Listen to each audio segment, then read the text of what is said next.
Assalamualaikum warahmatullahi wabarakatuh.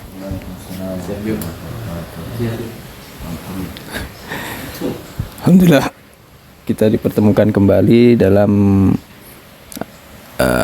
kegiatan ini, literasi Kamis atau Kamis menulis, melanjutkan bacaan kita sebelumnya, yaitu dari buku La Tay'as Syifa'uka Qorib, jangan berputus asa, kesembuhanmu dekat. Sedikit menyambung tentang irkun nisa atau penyakit pinggang, yang mana waktu itu Nabi kita Nabi Muhammad SAW, beliau menyarankan kalau orang sakit pinggang itu untuk mengkonsumsi itu ekor kambing atau ekor domba, karena memang orang yang kena nyeri pinggang itu biasanya urat-uratnya sedang tegang, dan ekor kambing itu dia bisa melunakkan kembali, meredakan ketegangan itu. Nah, dan kebanyakan pengobatan yang datang dari Nabi itu biasanya mengarahkan kepada satu pengobatan atau satu obat saja. Jadi tidak ada campur ini campur itu. Ini selaras dengan cara pengobatannya orang-orang India. Beda halnya dengan orang-orang Romawi yang mereka itu biasa mencampur adukan ini dicampur ini, padahal untuk mengobati satu penyakit. Ini juga yang disebutkan oleh Ibnul Qayyim di Zadul Ma'ad, kitab Zadul Ma'ad. Kemudian yang berikutnya adalah orang yang kena penyakit sindrom dingin. Nah, orang yang kena penyakit sindrom dingin itu biasanya dia orang-orang di sekitarnya itu merasa biasa aja hawanya, tapi dia merasa kedinginan sendiri gitu. Maka ketika seseorang mengalami sindrom dingin ini, Nabi Muhammad SAW, beliau menganjurkan untuk menggunakan habatus sauda. Kenapa habatus sauda? Karena habatus sauda ini sifatnya adalah panas kering. Jadi dingin di tubuh itu dinetralkan dengan habatus sauda, yang sebagaimana beliau sabdakan, konsumsilah habatus sauda, karena pada habatus sauda ini terdapat obat segala penyakit kecuali kematian. Kemudian penyakit berikutnya di situ ditulis adalah penyakit infeksi paru, atau yang waktu tahun 2020 sampai 2021 itu kita kenal dengan penyakit COVID ya, penyakit COVID, yang mana penyakit ini menyerang selaput paru sehingga susah untuk bernapas, sulit untuk bernapas. Yang mana paru itu dia diserang oleh bakteri maupun virus. Nah, dan obatnya adalah melalui sabda Nabi kita juga, beliau bersabda, gunakanlah kustul hindi, yaitu kayu Hindia, karena padanya terdapat obat untuk infeksi paru. Kayu yang rasanya pahit sekali itu bisa menyembuhkan, bahkan meredakan penyakit infeksi paru. Kemudian penyakit yang selanjutnya adalah diare. Nah, kalau ada di antara kita atau siapapun kenalan kita yang kena diare, di sini dianjurkan untuk mengkonsumsi madu. Madunya madu asli, bukan madu palsu. Kemudian yang berikutnya adalah ketika seseorang terkena ain atau untuk menghindari ain, maka dia dianjurkan untuk menjaga wudunya. Jadi ketika dia batal, dia wudu lagi, pokoknya menjaga wudu terus. Karena memang wudu ini sangat dahsyat ya, kalau memang benar-benar kita lakukan, kita berwudu dengan sungguh-sungguh, dengan khusyuk, itu dengan izin Allah, yang kita basuh tangan ya kan, muka, tapi insya Allah bisa membersihkan organ-organ yang ada di dalam tubuh kita, dan juga bisa melindungi dari berbagai macam bakteri dan virus. Kemudian yang selanjutnya adalah klasifikasi makanan panas dan dingin. Jadi dari buku ini terpaparkan atau ditulis bahwasanya daftar makanan panas itu di dunia seolah-olah lebih banyak daripada makanan dingin. Kita ambil contohnya adalah yang sering kita jumpai pada keseharian kita adalah telur. Yang mana telur itu dia pada telur tercakup unsur panas dingin. Kuningnya itu dia ada panasnya dan putihnya itu dingin. Jadi itu sangat baik sekali untuk kita konsumsi, terutama kan para olahragawan, atlet dan lain sebagainya, itu sangat baik sekali. Jadi kita nggak perlu lagi misalnya mencari madu dengan kurma, ya kan? Madu dengan timun ataupun kurma dengan timun. Jadi nggak dua cabang kita cari, ada di satu sumber. Itu bisa alternatifnya adalah telur, ya kan? Kuningnya itu panas dan putihnya itu bersifat dingin. Kemudian ada juga lagi makanan yang bersifat dingin itu adalah ikan segar. Dan ikan segar ini yang dianjurkan adalah bukan yang ikan kita pelihara di kolam, yang kebanyakan makanannya adalah hewan-hewan kecil di situ, kemudian tumbuh-tumbuhan kecil atau mungkin pur gitu ya. Tapi yang dianjurkan adalah ikan yang mengalir di sungai, apalagi kalau ikannya itu adalah ikan laut, karena pada ikan laut itu terdapat banyak keutamaan. Di antaranya adalah bisa menyuburkan sperma, bahkan bisa membuat tubuh seseorang itu menjadi ideal. Dia tidak gemuk, juga tidak kurus. Bahkan orang yang kurus sekalipun ketika dia rutin gitu mengkonsumsi ikan laut, dia tubuhnya akan berangsur menjadi gemuk gitu, akan terlihat ideal lah gitu. Bahkan dianjurkan juga mengkonsumsi ikan itu dalam sepekan 2 atau sampai 3 kali. Demikian, semoga bermanfaat.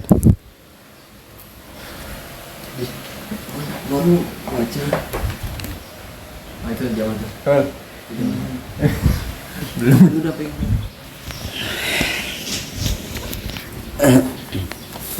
Ini punya saya itu. Saya lagi penjara itu. Oh iya. Siapa nama ininya? Istri, jangan disebut. Bismillahirrahmanirrahim. Assalamualaikum warahmatullahi wabarakatuh.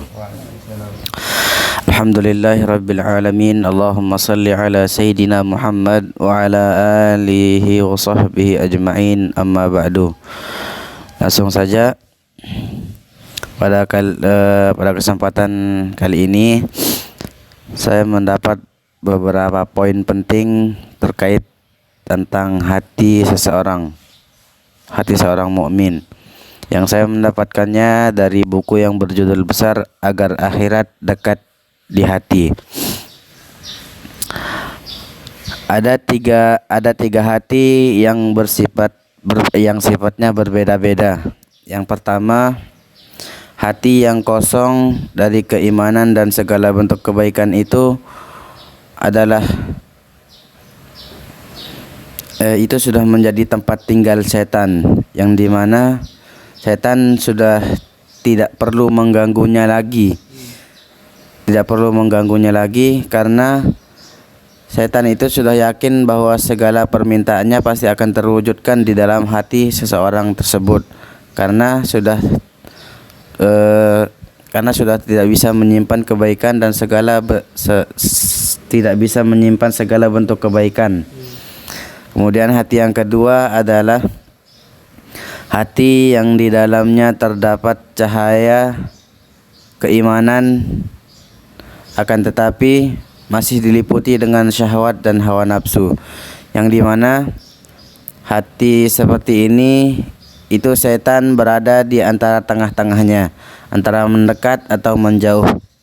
Akan tetapi setan masih memiliki peluang, karena perang antara manusia dan setan itu silih berganti, kadang menang, kadang kalah. Dan hal seperti ini juga berbeda-beda. Ada orang yang lebih dominan, kekalahannya itu lebih sering, dan ada yang kemenangannya lebih sering. Kemudian hati yang ketiga adalah hati yang terang benderang, yang dipenuhi dengan keimanan, yang dipenuhi dengan keimanan yang terang benderang dengan cahaya keimanan yang memancar, yang dimana hati seperti ini penutup syahwat itu sudah tersingkir dari dalam hatinya dan kegelapan itu sudah tercabut dari dalam hatinya. Maka dan adapun terdapat di dalam hati yang ketiga ini, di dalam hatinya itu terdapat api yang menyala, yang dimana ketika dia melihat ada godaan setan yang mendekat, dia akan membakarnya, sehingga godaan setan itu tidak akan mampu mendekatinya lagi. Perumpamaannya seperti langit. Langit adalah tempat beribadahnya para malaikat, tempat turunnya wahyu, tempat cahaya ketaatan. Akan tetapi bukan berarti akan tetapi Allah menjadikan penjagaannya itu lebih ketat terhadap manusia. Walaupun langit itu adalah tempat beribadahnya para malaikat, tempat turunnya wahyu dan lain sebagainya, akan tetapi hati seorang mukmin itu tetap lebih mulia, karena di dalam hati itu tempat tinggalnya tauhid. Tempat tinggalnya tauhid, mengenal Allah, beribadah kepadanya, taat kepadanya dan lainnya. Kemudian perumpamaan ini, saya mendapatkan perumpamaan yang terdapat di dalam buku ini seperti 3 rumah, yang dimana rumah pertama adalah rumah milik milik sang raja, yang dimana di dalamnya terdapat harta yang sudah tentu berharga seperti emas, berlian, perak dan lain sebagainya sudah ada di dalam rumah sang raja tersebut. Kemudian yang kedua adalah rumah milik seorang hamba sahaya, yang dimana 11-12 di antara rumah sang raja, akan tetapi masih lebih berharga rumah sang raja daripada hamba ini. Kemudian rumah yang ketiga adalah rumah kosong, yang di dalamnya tidak terdapat barang berharga apapun, satupun benda berharga tidak ada di dalamnya. Namun ketika datang seorang pencuri, apakah yang akan diambil oleh pencuri tersebut? Dan pertanyaannya adalah, ke rumah manakah pencuri akan masuk? Jika kita menjawab pencuri akan masuk ke rumah yang ketiga, apakah alasannya? Sedangkan di dalam rumah tersebut tidak terdapat satupun benda berharga, maka sudah pasti sasarannya adalah rumah sang raja. Begitupun rumah sang raja tentu tidak akan mustahil untuk bisa dimasuki oleh seorang pencuri, karena sebagaimana pada umumnya istana itu dijaga ketat oleh pengawal dan memiliki banyak mata-mata atau intel, yang dimana sudah tentu seorang pencuri tidak akan mampu masuk ke dalam satu ruangannya, apalagi sampai menembus ke ruangan harta benda sang raja. Kemudian tidak lain sasarannya adalah rumah yang kedua. Rumah yang kedua adalah rumah milik hamba sahaya, yang walaupun di dalam hatinya terdapat cahaya keimanan, akan tetapi masih diliputi oleh syahwat. Itu berarti masih bisa diganggu, masih bisa digoda oleh setan. Maka seorang yang cerdik hendaknya memperhatikan atau mengamati perumpamaan ini dengan seksama. Kemudian mari kita mempraktikkan untuk hati kita, karena ini merupakan perumpamaan yang sangat cocok dan yang sangat bagus untuk kita terapkan pada hati kita. Ini yang dimana tujuan utama kita adalah mengagungkan Allah, mendekatkan diri kepadanya, kemudian memperbaiki hidup kita, memperbaiki diri kita terhadap Allah dan sesama. Maka dari itu setan pun tidak akan mampu mendekati hati kita lagi jika sudah berada di dalam lindungan Allah Subhanahu wa taala. Mungkin hanya ini yang dapat saya sampaikan. Assalamualaikum warahmatullahi wabarakatuh.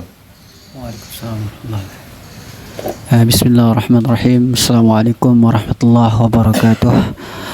Alhamdulillahirabbil alamin wassalatu wassalamu ala asrofil anbiya'il mursalin wa ala alihim wa sahbihim ajma'in. Amma ba'du. Baik, saja saya akan menyimpulkan sebuah buku yang saya baca, yaitu dengan judul Agar Al-Quran Menjadi Motivasi Hidup, di mana di dalam buku ini banyak sekali kita mendapatkan poin penting, yang itu di salah satunya yaitu sebagaimana sih orang muslim. Jadi orang muslim itu ketika seperti yang Allah Subhanahu wa taala firmankan di dalam surah Al-A'raf ayat 2 sampai 4. Sebagaimana Allah Subhanahu wa taala berfirman, "Innamal mu'minuna alladzina idza dzukirallahu wajilat qulubuhum wa idza tuliyat 'alaihim ayatuhu زادتهم إيمانا وعلى ربهم يتوكلون الذين يقيمون الصلاة ومما رزقناهم ينفقون أولئك هم المؤمنون حقا لهم درجات عند ربهم ومغفرة ورزق كريم. Di mana seorang muslim itu seperti sungguhnya orang-orang yang beriman itu adalah seperti apabila dia disebutkan nama Allah, maka dia bergemetar hatinya, dan apabila dia dibacakan ayat-ayat Allah Subhanahu wa taala, maka dia bertambah imannya, dan hanya kepada Allah lah dia beriman atau bertawakal kepadanya, yaitu orang-orang yang mendirikan salat atau menunaikan salat atau menafkahkan dirinya, dan juga dia membagikan sebagian rezekinya yang Allah berikan kepadanya. Dan maka itulah yang sebenar-benarnya orang-orang yang muslim. Dan mereka juga akan diperoleh beberapa derajat ketinggian di sisi Allah Subhanahu wa taala, yaitu seperti diampuni dosa-dosanya dan diberikan rezeki nikmat dan yang mulia. Jadi seorang muslim itu sebenarnya sederhana, mudah.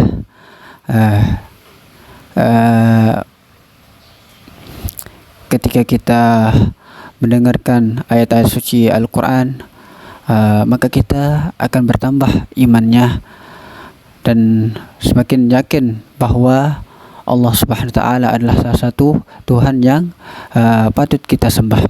Seperti itulah orang-orang yang sebenar-benarnya orang yang muslim atau orang-orang beriman, di mana orang muslim atau orang beriman, Allah sangat cinta dan sangat menyayangi orang-orang yang beriman. Di mana juga apabila di sebuah negara atau sebuah negeri, apabila di dalam bernegara tersebut kebanyakan orang beriman atau orang muslim, dan apabila di satu negerinya itu banyak orang yang beriman dan bertawakal kepada Allah Subhanahu wa taala, maka Allah akan memberikan keberkahan dari suatu negara tersebut. Sebagaimana Allah Subhanahu wa taala berfirman di dalam surah Al-A'raf ayat 96. Walau yang sebagai bunyi, walau anna ahlal qura آمنوا واتقوا لفتحنا عليهم بركات من السماء والأرض ولكن كذبوا فأخذناهم بما كانوا يكسبون. Yang artinya, jikalau sekiranya negeri-negeri beriman dan bertawakal, maka pasti Allah akan diberikan keberkahan dari mereka dari langit dan di bumi. Tetapi juga kebanyakan orang-orang mereka mendustakan ayat-ayat Allah Subhanahu wa taala, maka Allah berikan siksanya kepada mereka karena disebabkan karena perbuatannya. Oleh karena itu, ketika negeri kita ingin mau maju atau menjadi lebih baik, maka perbaguslah generasi pemuda-pemudanya, karena pemuda juga adalah salah satu yang menjadi penggantinya negeri kita masing-masing. Jadi maksudnya adalah ketika pemuda kita di negeri itu banyak yang menghafal Al-Quran atau banyak yang bertawakal kepada Allah Subhanahu wa taala atau banyak orang yang beriman, maka Allah Subhanahu wa taala akan memberikan negeri tersebut menjadi berkah dan menjadi lebih baik. Mungkin itu saja yang saya bisa simpulkan dari buku yang kami baca. Semoga bermanfaat. Wassalamualaikum warahmatullahi wabarakatuh.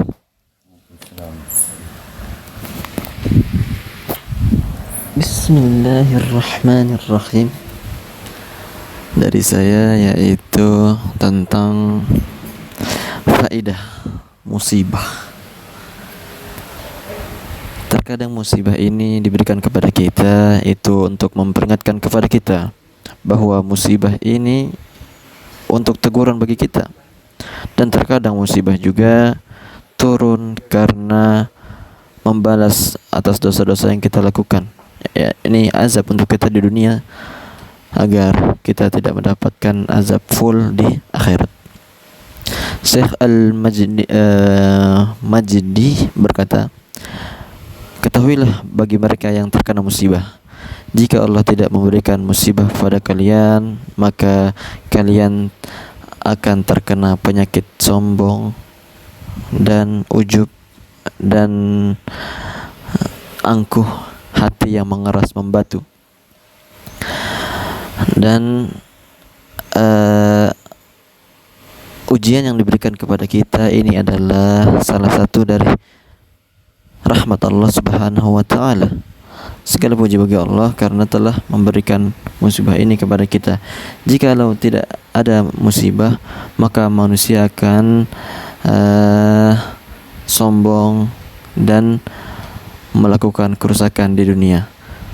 Dan salah satu ciri jiwa manusia adalah jika dia ada perintah ataupun larangan ataupun aturan dunia, mereka akan tetap melakukan kerusakan sebagaimana kaum-kaum sebelum kita, dan bagaimana jika kita hidup tanpa aturan di dunia. Sekian dari saya.